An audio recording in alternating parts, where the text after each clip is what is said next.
বিরোধী দল হিসেবে বাংলাদেশ জামায়াতে ইসলামীকে সংসদের ডেপুটি স্পিকারের পদ দেওয়ার প্রস্তাব করেছে সরকারি দল বিএনপি। জাতীয় সংসদের সম্মানের ওই পদের আলোচনায় উঠে এসেছে জামায়াতের ৩ নেতার নাম। তবে দলীয়ভাবে জামাত এখনও সিদ্ধান্ত নেয়নি বলে জানিয়েছেন দলটির সহকারী সেক্রেটারি জেনারেল মাওলানা আব্দুল হালিম। বিরোধী দল থেকে একজন ডেপুটি স্পিকার নিয়োগের বিষয়টি ১২ ফেব্রুয়ারির নির্বাচনের পরপরই আলোচনায় আসে। কারণ জুলাই সনদের অঙ্গীকারের মধ্যে বিষয়টি উল্লেখ ছিল। কয়েক সপ্তাহ বিষয়টি নিয়ে আলোচনা না থাকলেও সোমবার বিষয়টি সামনে আনেন স্বরাষ্ট্রমন্ত্রী সালাউদ্দিন আহমেদ। প্রধানমন্ত্রী তারেক রহমানের সঙ্গে বৈঠক শেষে তিনি জানান, জুলাই জাতীয় সনদের প্রতি সম্মান দেখিয়ে জাতীয় সংসদের ডেপুটি স্পিকার ঠিক করার জন্য প্রধান বিরোধী দল বাংলাদেশ জামায়াতে ইসলামীকে সরকারের পক্ষ থেকে অফার করা হয়েছে।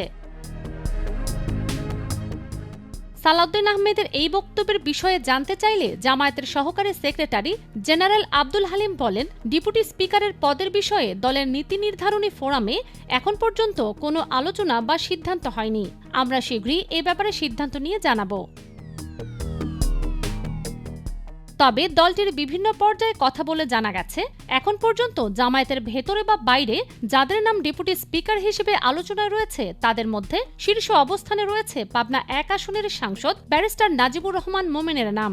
মোমেন ছাড়াও জামায়াতের নায়েবে আমির রাজশাহী ১ আসন থেকে নির্বাচিত অধ্যাপক মুজিবুর রহমানের নামও আলোচনায় আছে।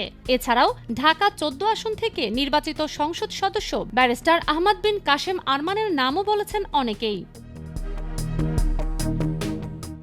IBTV USA, new York.